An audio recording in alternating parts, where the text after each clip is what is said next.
بسم اللہ الرحمن الرحیم اللہم صلی علی محمد وعلی محمد واجل فرج وعلی محمد 24 رجب، جو کہ جنگ خیبر کی فتح کا دن ہے اور علی والوں کے لیے ایک خوشی سے بھرا اور رسول خدا کے لیے خاص طور پہ ایک اتنا فتح و کامرانی اور اسلام کی ایک ایسی سحری کا دن ہے جس پہ خود خدا اور جبرائیل اور میکائیل جیسے فرشتوں نے فخر کیا، جس طرح سرور کائنات نے فخر کیا، مولا مشکل کشا امام علی ابن ابی طالب اللہم صلی اللہ محمد وعلی محمد واجل فرجہم، اور مولا پہ اس طرح اور اتنی محبت سے آپ نے ان کو بلایا۔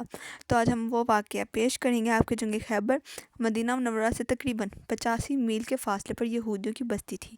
اس کے باشندے یوں ہی اسلام کے عروج اقبال سے جل بھن رہے تھے کہ مدینہ میں جلا وطن یہودیوں نے ان سے مل کر ان کے حوصلے بلند کر دیے۔ انہوں نے بنی اسد اور بنی افطان کے بھروسے پر مدینہ کو تباہ و برباد کر ڈالنے کا منصوبہ باندھا اور اس کے لیے مکمل فوجی تیار کر لی۔ جب حضرت کو ان کے عزم اور ارادے کی خبر ہوئی تو آپ نے تقریباً 14 صفر 7 ہجری بمقام 1400 پیدل اور 2 سواروں لے کر فتنہ کو فرور کرنے سے مدینہ سے برآمد ہوئے اور خیبر میں پہنچ کر قلعہ بندی کر لی۔ مسلمان انہیں محاصرے میں لے کر ان سے مسلسل لڑتے رہے، لیکن قلعہ قمس فتح نہ ہوا۔ تاریخ طبری اور خمس میں ہے کہ حضرت نے فاتح قلعے کے لیے عمر کو بھیجا، جبکہ ابوبکر کو روانہ کیا۔ اس کے بعد پھر عمر کو حکم جہاد دیا، لیکن یہ حضرت ناکام ہوئے اور اگلے ہی دن یہ تقریباً 22 رجب کو ہی بھاگ چکے تھے۔ تیسری مرتبہ جب علم اسلام پوری حفاظت کے ساتھ رسول خدا کی خدمت میں پہنچ رہا تھا، راستے میں بھاگتے ہوئے لشکر والوں نے سپہ سالار کی بزدلی پر اجتماع کیا اور سالار لشکر ان لشکروں کو بزدل کہہ رہا تھا۔ ان حالات کو دیکھتے ہوئے حضرت نے فرمایا، کل میں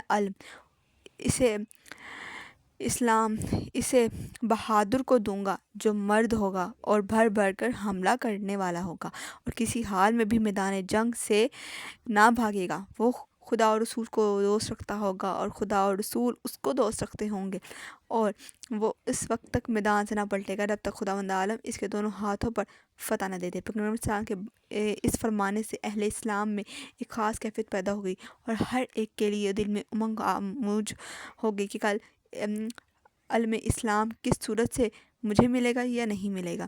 بہرحال سب کے دل میں بے چینی تھی کہ ہمیں علم ملنا چاہیے یا ہمیں علم ملنا چاہیے۔ حضرت کے سامنے چونکہ اصحاب کو اگرچہ توقع نہ تھی، لیکن بتاتے ہوئے صفات کا تقاضا تھا کہ علی علیہ السلام کو آواز دی جائے، اور زبان رسالت سے کچھ یہ جملے نکلے کہ آواز بلند ہوئی۔ لوگوں نے کہا، حضور وہ تو آشوب چشم میں مبتلا ہیں، آ نہیں سکتے۔ حکم ہوا کہ جا کر کہو رسول خدا بلاتے ہیں۔ پیغمبر نے آواز رسالت گوش امیر المومنین علیہ السلام میں پہنچائی اور آپ اٹھے کھڑے ہوئے، اصحاب کے کندھوں کا سہارا لے کر حضرت کی خدمت میں حاضر ہوئے۔ آپ نے علیہ السلام کا سر اپنے زانوں پر رکھا اور بخار اتر گیا۔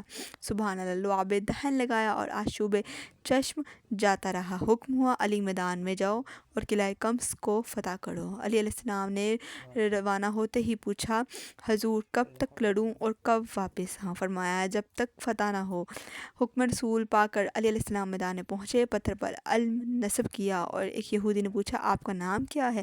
فرمایا، علی ابن ابی طالب۔ اس نے اپنوں سے کہا کہ توریت کی قسم یہ شخص ضرور فتح کر لے گا، کیونکہ اس قلعے کے فاتح کے جو صفات توریت میں بیان کیے گئے ہیں وہ بالکل درست ہیں۔ چنانچہ مولا نے بہت سے آدمیوں کو واصل جہنم کیا۔ حارث چونکہ مرہب کا بھائی تھا، اور جب حارث کو مولا نے مارا، جب واصل جہنم کیا، اس کے بعد اس کا بھائی مرہب کو جوش آیا، اس نے رزق پڑھا اور اس نے بھی حملے کرنے چاہے، پر مولا نے ذوالفقار کا ایسا وار کیا کہ اس کی آہنی خود سر ہو کر سینے تک 2 ٹکڑے ہو گئے۔ مرہب کے مرنے سے اگرچہ ہمتیں ٹوٹ گئیں، فوجوں میں بھگدڑ ہو گئی۔ مورخین کا بیان ہے کہ دوران جنگ میں ایک شخص نے آپ کے دست مبارک پر ایسا وار کیا کہ سپر چھوٹ کر زمین پر گر گئی اور ایک دوسرا یہودی اسے لے کر بھاگا۔ مولا کو جلال آ گیا۔ آپ نے آگے بڑھ کر قلعہ خیبر کی آہنی در پر ہاتھ رکھا کہ زور سے دبایا۔ آپ کی انگلی اس کی چوکھٹ پر اس طرح وار آئی جیسے موم میں لوہا در آتا ہے۔ اس کے بعد آپ نے جھٹکا دیا اور خیبر کے قلعے کا دروازہ جیسے 40 آدمی حرکت نہ دے سکتے تھے، جس کا وزن بوقت روایت بتایا جاتا ہے 800 من اور بوقت روایت بتایا جاتا ہے کہ کافی 1000 من تھا، اکھاڑ کر آپ کے ہاتھوں میں آ گیا۔ سبحان اللہ۔ اور آپ کے اس زلزلے سے اور جھٹکے سے قلعے میں زلزلہ بھی آیا اور صحیفہ اسی طرح لوگوں نے دیکھا کہ زمین ایک دم ہل چکی ہے، چنانچہ یہ عملے انسانی طاقت سے باہر تھا، اس لیے آپ نے فرمایا میں نے در قلعہ خیبر کو قوت ربانی سے اکھاڑا ہے۔ اس کے بعد آپ نے اسے سپرد بنا کر جنگ کی اور اسی دور کو بعد آپ واپس تشریف لے گئے تو رسول خدا آپ کے استقبال کے لیے نکلے اور علیہ السلام کو سینے سے لگا کر پیشانی پر بوسہ دیا اور فرمایا اے علی، خدا اور رسول جبرائیل و میکائیل بلکہ تمام فرشتے تم سے راضی و خوش ہیں۔